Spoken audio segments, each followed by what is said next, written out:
Honeymoon horror story, प्रेम का श्राप। कहानी की शुरुआत होती है एक नवविवाहित जोड़े आरव और सिया से। उनकी शादी किसी परीक्षा से कम नहीं थी।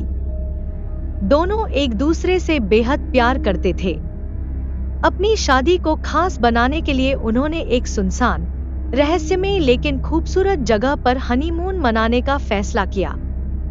यह जगह एक पुरानी झील के किनारे स्थित थी, जिसे स्थानीय लोग श्रापित झील कहते थे। झील के किनारे पहुंचते ही दोनों को वहां की प्राकृतिक खूबसूरती ने मंत्रमुग्ध कर दिया। पुराने लकड़ी के बंगले में वे रुके, जो झील के किनारे अकेला खड़ा था।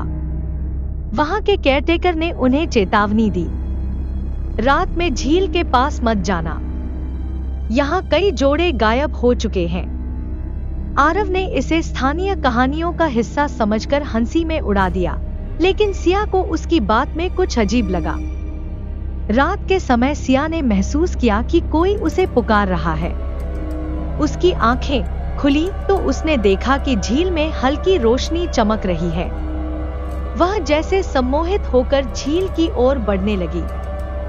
अचानक आरव ने उसे रोक लिया और डांटते हुए कमरे में ले आया। लेकिन सिया ने अजीब सा सपना देखा, जिसमें एक दुल्हन रोते हुए कह रही थी, मुझे मेरा प्रेम वापस दो। आरव और सिया ने झील के बारे में जानने की कोशिश की।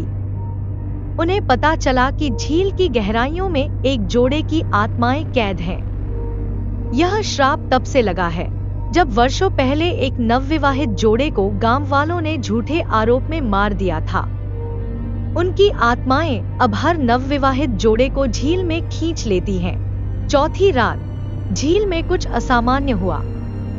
आरव को लगा कि सिया गायब हो गई है। जब वह झील के पास पहुंचा, तो उसने देखा कि सिया पानी में खड़ी थी और एक अदृश्य शक्ति उसे खींच रही थी। आरव ने सिया को बचाने की कोशिश की, लेकिन वह खुद झील में गिर गया। झील की आत्माएं उनसे कहने लगी, अगर तुम अपना प्रेम सच्चा साबित कर सको, तो हम तुम्हें छोड़ देंगे। आरव ने अपनी जान देकर सिया को बचाने का फैसला किया। उसने खुद को आत्माओं के हवाले कर दिया, लेकिन उसकी सच्चे प्रेम की शक्ति ने आत्माओं को मुक्त कर दिया। झील का श्राप टूट गया और आरव वापस लौट आया। इस अनुभव ने आरव और सिया को हमेशा के लिए बदल दिया। वे झील से लौट कर आए, लेकिन अब उनका प्यार और भी गहरा हो गया था। यह कहानी उनकी जिंदगी की सबसे डरावनी लेकिन सबसे रोमांटिक याद बन गई। प्रेम ने श्राप को हराया, लेकिन क्या आप इस झील के पास जाने की हिम्मत करेंगे?